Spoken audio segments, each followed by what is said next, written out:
అందరికీ నమస్తే. రేవంత్ రెడ్డి వ్యవహారం మొత్తం కొద్దిగా అనుమానాస్పదంగా కనిపిస్తుంది. అనుమానాస్పదంగా ఎందుకంటే ఆయన ఆంబిషన్ లేకపోతే నా జన్మనే వేస్ట్, నా పుట్టుకనే వేస్ట్, మూసిని క్లీన్ చేయకపోతే, అక్కడ రైతులకు మంచినీళ్ళు ఇవ్వకపోతే నా బతికే వేస్ట్ అన్నట్టుగా మాట్లాడేసి ఆయన ఇంకా కొన్ని మాట్లాడిండు. నేను పైసల కోసం చేస్తున్నానా? పైసల కోసమే అయితే కోకపేటల ఇద్దరిని అడ్డం పెట్టుకొని భూమి కొల్లగొడితే నాకు 500 కోట్లు రావా? ఇది 500 కోట్ల బేరం కాదు, 1,50,000 కోట్ల బేరం. ప్లస్ మీరు రైతులను దృష్టిలో పెట్టుకొని, నల్గొండ రైతులను దృష్టిలో పెట్టుకొని మీరు మూసి ప్రక్షాళన కార్యక్రమం ముందర పెట్టుకున్నారు అనుకుందాం. ఒకవేళ మీరు మూసి ప్రక్షాళన నల్గొండ రైతులనే దృష్టిలో పెట్టుకొని కనుక మూసిని ప్రక్షాళన చేయాలనుకుంటే ఇక్కడ ఎవరి ఇల్లు కొలగొడాల్సిన అవసరం లేదు. మీకు అంత పట్టింపు అవసరం లేదు. జనం వద్దంటున్నా మీరు ఎందుకు ఇవ్వాలనుకుంటున్నారు? అక్కడ రైతులకు మంచినీళ్ళు ఇవ్వాలంటే బీజేపీ కిషన్ రెడ్డి చెప్పినట్లో, లేకపోతే బీఆర్ఎస్ కేటీఆర్ చెప్పినట్లో, లేకపోతే మిగతా చాలామంది తెలంగాణ వాదులు, తెలంగాణ బిడ్డలు కోరుకున్నట్లుగా, లేకపోతే మూసీ నది పరివాహక ప్రాంతంలో ఉన్న వాళ్ళు కోరుకున్నట్టుగా ఆ పక్క ఈ పక్క రెండు రిటర్నింగ్ వాల్స్ కట్టి మొత్తం ఫ్రీ ఆఫ్ ఫ్లో పెట్టుకొని, అంటే ఫ్రీగా నీళ్లు పోయేతలు చేసుకొని మీరు ఈ డ్రైనేజ్ అంతా దానిలోకి పోకుండా ఆపి, డ్రైనేజీని ఆపాలి. ముందు డ్రైనేజీకి మరి సపరేట్ సిస్టమ్ పెట్టాలి. ఇవి మూసిలో కలగకపోతే హైదరాబాద్ డ్రైనేజ్ అంతా మొత్తం ఉప్పొంగితే ఎవడేది కాలే, దాన్ని ఎవరే ఎత్తిపోస్తారు. ఇప్పుడు మన డ్రైనేజ్ ఆల్మోస్ట్ ఎక్కడ పోతుంది? నాకు తెలిసి మొత్తం ఆల్ డ్రైనేజ్ గోయింగ్ టు మూసి, అందరిది. రేవంత్ రెడ్డి డ్రైనేజ్ కూడా మూసిలకే పోతుంది, వాళ్ళ ఇంటి డ్రైనేజ్ కూడా మూసిలనే కలిసేది. ఇంకా మూసిలకి వెళ్ళే పోతుంటాయి. వాన వచ్చినప్పుడు మొత్తం క్లీన్ అవుతుంది, మళ్ళీ వాన పోగానే మళ్ళీ గబ్బు నీళ్ళు తయారవుతాయి. అట్లే ఉంటుంది. వానాకాలం కొంచెం తేడా కనిపిస్తాయి. అవే మధ్యలో సివరేజ్ ప్లాంట్స్ పెట్టి క్లీన్ చేసే ప్రయత్నం రకరకాల ఏదో నడుస్తాయి, ఎస్టీపీలు పెట్టి నడుస్తూ ఉంటుంది. మీరు నల్గొండ రైతులకు మీరు నిజంగా నిన్న మాట్లాడిన మాటలు చాలా గ్రేట్ వర్డ్స్. నేను కనుక మూసిన ప్రక్షాళన చేయకపోతే నా బతికే వేస్ట్ అన్నారు. సూపర్ వర్డ్ అది. ఎవ్వరు చేయలేదు నిజంగా. కేసీఆర్ మీరు అన్నట్టుగా మీరు అంటున్నారు కదా మొత్తం కొబ్బరి నీళ్ళలాగా చేస్తాను, చేయలేదు. కేసీఆర్ చేయలేకపోయాడు, చంద్రబాబు నాయుడు చేయలేకపోయాడు.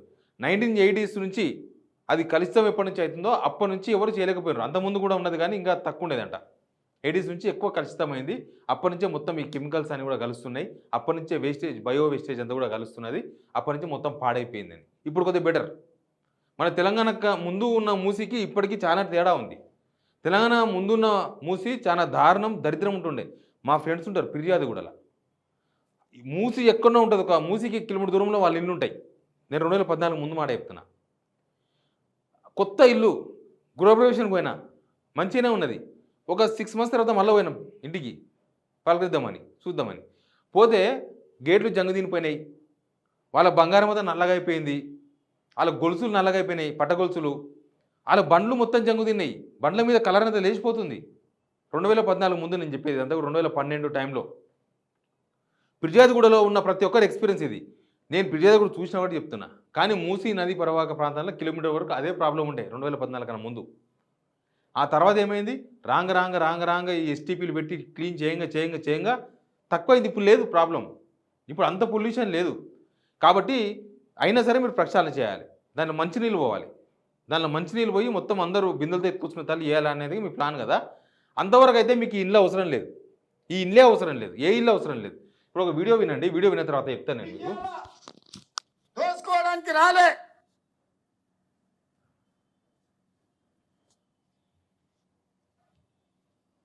నిజంగానే నాకు పైసల మీద మోజు ఉంటే మీరు తెచ్చిన ధరని అడ్డం పెట్టుకుంటే కోకాపేటల 100 ఎకరాల భూమి కొల్లగొడితే 10,000 కోట్లు వస్తాయి. అట్లా ఐడియా ఉన్నది మనకి, పైసల మీద పైసలు ఏంది ఎంకత అనేది మొత్తం పిక్చర్ ఉన్నది. హైడ్రా అదే, మూసీ అదే అంటారు అందరూ. దానికి తగ్గ పిక్చర్గానే మాట్లాడుతున్నారు. మీరు ఇట్లాంటి మాట్లాడినప్పుడే అనుమానం వస్తాయి అందరికీ. దీని వెనుక 1,50,000 కోట్ల పెట్టుబడి వెనుక, 1,50,000 కోట్ల వ్యవహారం వెనుక ఏదో జరుగుతుంది. దానికోసమే మీరు ఓన్లీ మూసి ప్రక్షాళన, రైతులు, నల్గొండ రైతులు మీకు అంత ప్రేమ ఉంటే నల్గొండ రైతుల మీద మీరు మూసి ప్రక్షాళన చేస్తే సరిపోతుంది. కానీ ఇక్కడ వీళ్ళ ఇల్లు, వాళ్ళ ఇల్లు, ఆ జనాల ఇల్లు కొనుక్కోవాల్సిన అవసరం లేదు. పండబెట్టి తొక్కుకుంటా పోతా అంత ఫ్రస్ట్రేషన్ అవసరం లేదు. మీకు పైసలతో కాదు, ఇది పైసలకు సంబంధం లేని వ్యవహారం అయితే మీకు అంత ఫ్రస్ట్రేషన్ ఎందుకు? పండబెట్టి తొక్కుకుంటా పోతా, బుల్లోజర్ ఎక్కించి కోసుకుంటా పోతా, నువ్వు కుక్క సావు ఇవి ఎప్పుడొస్తాయి చెప్పండి? వ్యవస్థలో వ్యవస్థ కోసం అయితే రావు. నా వ్యక్తిగతంగా ఇప్పుడు మొత్తం జర్నలిజం గురించి మాట్లాడనుకో ఎవరన్నా. జర్నలిస్టులు అంతా దొంగలు తయారని రాయననుకో, కొద్దిగా వస్తే లోపల కొద్దిగా కోపం వస్తదేమో. నేను కాదులే అనిపిస్తది. ఒకవేళ నువ్వే దొంగమని అనుకో ఎవడన్నా, నాకు కోపం వస్తది కదా! నాకు ఫ్రస్ట్రేషన్ వస్తది కదా! సేమ్ రేవంత్ రెడ్డి పరిస్థితి అదే. ఈ వ్యవస్థ కోసం అంటే మూసి ప్రక్షాళన చేయాలి. మూసి మొత్తం క్లీన్ చేయాలి. అక్కడ రైతులకు మంచినీళ్ళు ఇయ్యాలి అనుకుంటే ఆయనకంత ఫ్రస్ట్రేషన్ అవసరం లేదు. ఇక్కడ ఏదో నాకు రాకుండా మిస్ చేస్తున్నారు వీళ్ళందరూ.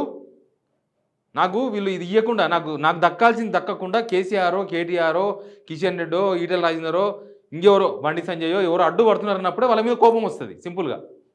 మీ కోపం అందుకే అని అర్థం చేసుకోవాలి. మేము అంటున్నారు కదా, పైసల గురించి మాట్లాడుతున్నారు కదా. మీకు పైసలు రావాల్సిన పైసలు రాకుండా వీళ్ళంతా అడ్డుకుంటున్నారన్న కోపంతో మాట్లాడుతున్నారేమో అనుకుంటున్నారు జనం. అట్లే మాట్లాడుతున్నారు మీరు. కేవలం క్లీనింగ్ కోసం అయితే మీరు ఎవరితో కాంప్రమైజ్ అవసరం లేదు. మీరు బీఆర్ఎస్ కోసమో, లేకపోతే మీడియా కోసమో, సోషల్ మీడియా కోసమో కాంప్రమైజ్ కావద్దు. జనాల కోసం మాట్లాడాలి కదా. మీకు 2-3 ఆప్షన్స్ ఎక్కువ లేవు కదా. అయితే జనాలను ఒప్పియాలి, లేకపోతే మూసి ప్రక్షాళన చేయాలి. మధ్యలో వీళ్ళందరినీ శాపనార్థాలు పెట్టి వాళ్ళని కుక్క సాగు చేస్తారని, అదిగారి చేస్తారని, ఇదిగారి చేస్తారని, మందాయి చేస్తామని ఇన్ని శాపనార్థాలు, ఇన్ని బూతులు అవసరం లేదు. మీకు సొంతంగా మీకు దక్కాల్సింది దక్కకుండా ఏదో పోతుంది దీన్ని అట్లా వేయడం వల్ల, కాబట్టి మీలో ఫ్రస్ట్రేషన్ వస్తుందనే అనుమానం వచ్చే విధంగా మీరు వ్యవహరిస్తున్నారు. అది కరెక్ట్ కాదు. మీరు మూసి ప్రక్షాళన మీద చిత్తశుద్ధి ఉంటే ఇవన్నీ వద్దు, ఈ మాటలు వద్దు. చేయొచ్చు. అసలు దానికి సంవత్సరాల డిపిఆర్ అవసరం లేదు, 1,50,000 కోట్లు అవసరం లేదు, ఈ ఫారిన్ కంపెనీ కూడా అవసరం లేదు. రిటర్నింగ్ వాళ్ళు కట్టి మొత్తం క్లీనప్ చేసి గండిపేట నుంచి నీళ్ళు ఇస్తే చక్కగా పోయి మీరన్న నేను సంఘం శివుని దగ్గర శివుని కాళ్ళు తడుపుకుంటా రైతులకు పోతాయి, అన్ని మంచినీళ్ళు గోదావరి నీళ్ళు పోతాయి. అట్లా కూడా రేవంత్ రెడ్డి గారు మీకు మంచి పేరు వస్తుంది. ఎందుకంటే ఇప్పటిదాకా వాళ్ళకి అంత మంచినీళ్ళు ఎవరు ఇవ్వలే కాబట్టి. మీరు ఒకసారి ఆలోచించండి. పేరు కోసం అయితే మీరు ఇదే చేస్తారు, డబ్బుల కోసం కాకపోతే మీరు ఇదే చేస్తారు. ఇంకా డబ్బుల కోసమే అయితే అన్ని కూలగొట్టాలి, మొత్తం హోటల్ కట్టాలి, ఓయో హోటల్ కట్టాలి, మొత్తం కేఫీలు పెట్టాలి, బార్లు పెట్టాలనే ఆలోచన ఉంటుంది చూసినరా. దాని వెనుక డబ్బుల వ్యవహారం ఉంది, మీ వ్యక్తిగత లాభం ఉందనేది అందరిలో ఉన్న చర్చ. Please subscribe signal TV.